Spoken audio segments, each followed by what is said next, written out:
What's up, broke boys? Dakota Perez here. This week I'm bringing you another sewing tutorial, and in this tutorial I'm going to teach you how to hem pants. So before we jump into the tutorial, if you haven't already hit that subscribe button, please do it for me right now and turn on that bell notification so you get notified whenever I upload new videos. Without further ado, let's just get right into it.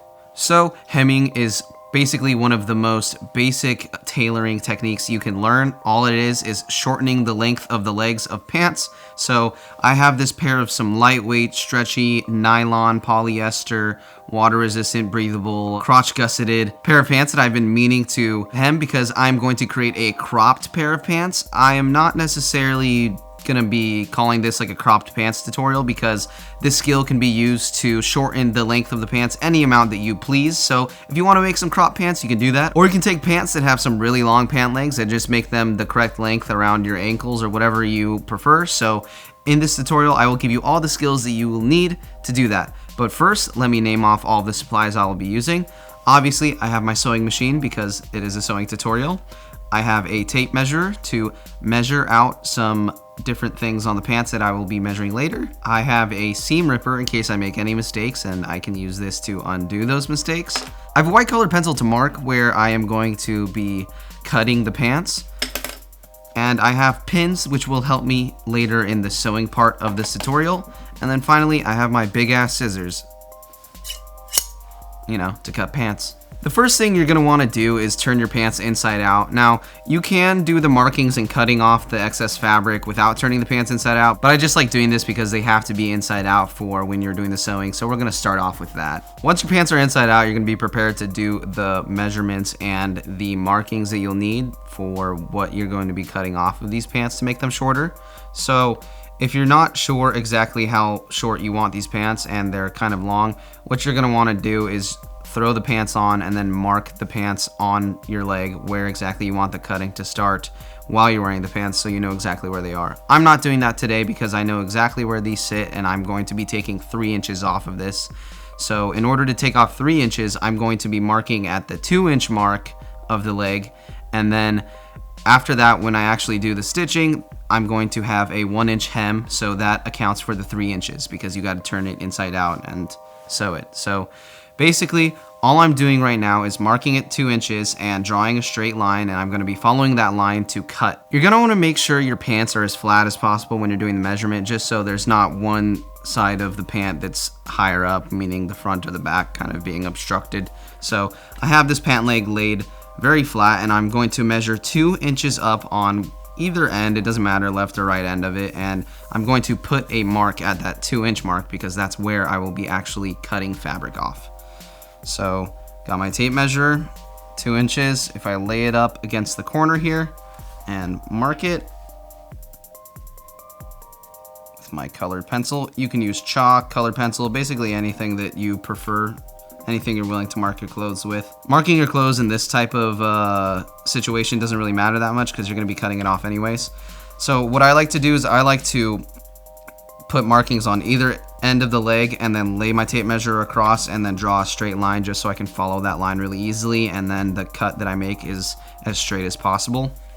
Ideally, you're going to want to use a rotary blade, which allows for a lot straighter, a lot better cuts when it comes to doing different sewing projects, but all I could find was this white colored pencil at the moment. So now I'm just laying my tape measure straight across and I'm going to mark a straight line, and it's very important to try to keep this as straight as possible. It just makes it a lot easier for the hemming once you actually get to the sewing portion. Line up each end, make sure it's pretty straight, and then you're gonna mark across. Now, colored pencil is not coming out too clearly. I kind of have to mark a lot for it to come out.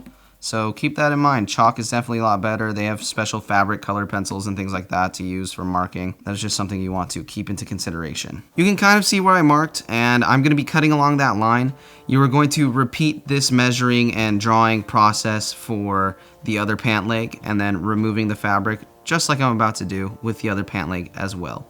So I won't be showing that, but this happens to both pant legs, obviously. So like I said, it's really important for you to keep this cut as straight as possible. That's why you do the little guidance line that I drew. And With these big pair of scissors, it's easier for me to maintain a straight line than it is with a smaller pair of scissors. But like I said, it is ideal to use a rotary cutter in this kind of scenario, but this will suffice. So as you can see here, it's not perfectly straight the way that I did my cutting just because of the nature of scissors and everything.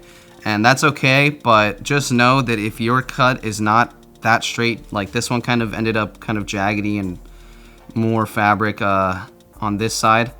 This seems to be cut more like deeper into the pants in the middle. You're just gonna have to fold your hem up higher so all of the fabric is an equal amount where you're actually sewing. It kind of just makes it a pain in the ass in the end, but you do what you can with what you have. So now I have all of the excess fabric removed and cut off the bottom of these pant legs.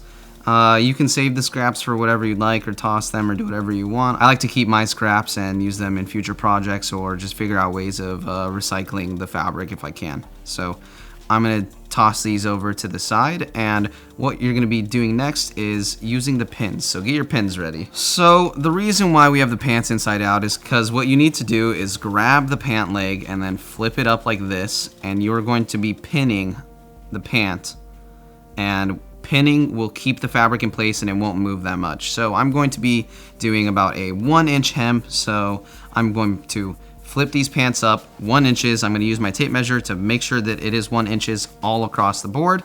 And then I can start pinning, and I'm going to repeat that process on the other leg. So that's basically what you have to do in this part of the tutorial. I like to pin along the bottom of where the pants were that are now flipped up on the inside of them. So just along that line, just to kind of keep things in place perfectly, and it kind of helps with where you're going to be stitching later on. I like to place them probably like 1 or 2 inches apart. I don't want to overly add pins because you have to remove them while you're sewing, so it kind of makes the sewing process slower, but it also makes it so you're more meticulous and careful with the stitching that you're doing. So in the end, it really helps the end product look nicer and have consistency and just overall look better. So I'm just pinning along the pants right now just so they stay in place while I am doing the sewing. I have roughly like 3 or 4 on each side of the pant, meaning the front or back of them. So you're going to be using like 10 pins, maybe more, kind of depends on how much you like to pin. Now, a pro tip on how to make this crease kind of stay more, and it kind of makes it so you don't necessarily need as much pins, or maybe you can even do it without pins, is if you want to take an iron and then iron your pants and create a stronger crease, you can do that. But for time's sakes, I'm not going to be doing that today. And also, ironing synthetic materials is kind of more complex. You have to put an extra towel over it, like a wet towel, and then iron that because the iron can melt the plastic that is what makes up the weavings of these kinds of synthetic clothes. Once you've pinned your pants completely, this is the end product. Basically, you just stuck it through itself and make sure that this hem doesn't move at all. And it kind of acts as like a little bit of a guidance for when you are sewing. So I'm gonna do that to the other leg, and then we can jump into the sewing portion of this.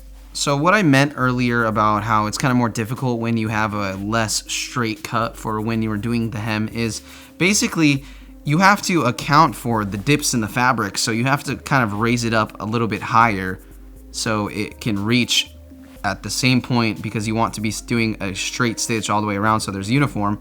So you're gonna want the ends that have more dips in them to be pulled up a little bit higher, so you have to account for all of that. So in order to not account for that as much, it's better to have as straight as possible of a cut. So with this pant, I kind of had to adjust a little bit. It's slightly higher hem than 1 inch, but it shouldn't be noticeable on body. So now that you are ready to do the sewing, once your pinning is done, the most important part to consider is you're going to want to sew along where the end of the pants are folded up into the pants, because that's where the hem stitching is going to be once you flip the pants inside out. And you're gonna wanna keep this as straight as possible. So remember guys, just take it slowly, be meticulous, and try to keep it as neat as possible. Having pins in it kind of help that, because as you're going along, you have to stop and remove the pins before you're able to continue stitching.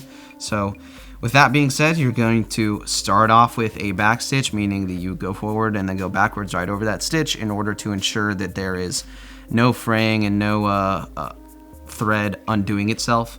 So you start with that, you end with that, and you're gonna have your machine set to a straight stitch. You don't need zigzag or anything complicated with this at all. Sometimes people do a zigzag stitch because they want a double stitched hem, but I just like the straight hems. I'm cool with that. Slide your pants into the sewing machine, and I like to use the hem itself, that end of the fabric, as like a kind of guide. That's why it's important to have it as straight as possible, and I like to keep it right in the middle of my foot.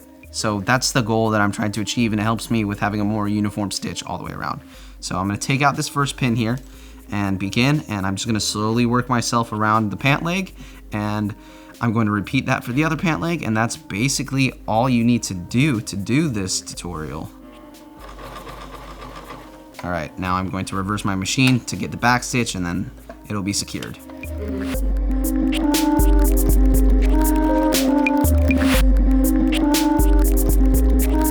So if you guys are doing this to a pair of pants that are some kind of technical fabric that are stretchy like I am with these, something you need to keep in mind is if you pull the fabric and stretch it out and you stitch along that pulled fabric, it's going to crinkle up and look not good. So you got to make sure that if it's stretchy fabric, make sure that it's not very taut. It's very just naturally slacked, and you got to be slow with it, you know. That's just the best possible results you can get with sewing, is just taking your time and being careful. So keep that into consideration.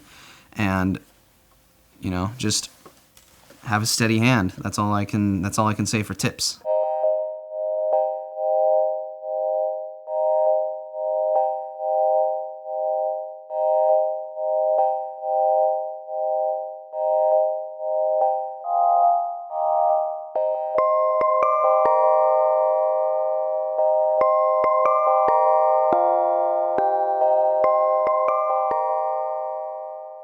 So once you have finished your stitching, what you can do to get rid of the excess thread is you can use your seam ripper, or you can use scissors or whatever you would like to get rid of them. But basically what you got to do is get rid of them because they look gross, and you do not want that as a part of your pants. I like to use a seam ripper because I don't have a pair of those little miniature sewing scissors that people usually use to cut threads, but this works pretty well as well, and gives you a very nice clean cut, and there's no loose threads whatsoever. And what you can do now is throw them on and see how they look, and you've got your hemmed pants. I mean, that's all that is to it. If you want to adjust the size of how much you have hemmed it, you can undo all the stitching and maybe reduce the hem a little bit, have less of a large hem to make the pants a little bit longer. If you have made it too short, you can't really add more fabric if you've already cut it off, so keep that in mind. So with these pants, I really wanted to just have a cropped look to them. I don't really own any cropped pants or shorter cropped pants. I thought these were the perfect pants to do that with because they are lightweight. It is kind of like a spring summer pant, and I think that cropped pants should be worn in the spring or summer just for some extra air and breeze to your ankles. So I'm very happy with how this turned out, and I hope you guys can use this tutorial in some future DIY projects that you have yourself. Alright guys, I hope that this tutorial was simple enough for you guys all to follow, and I hope that this helped you learn how to shorten the length of your pants so you don't have to pay your tailor $10 to do it.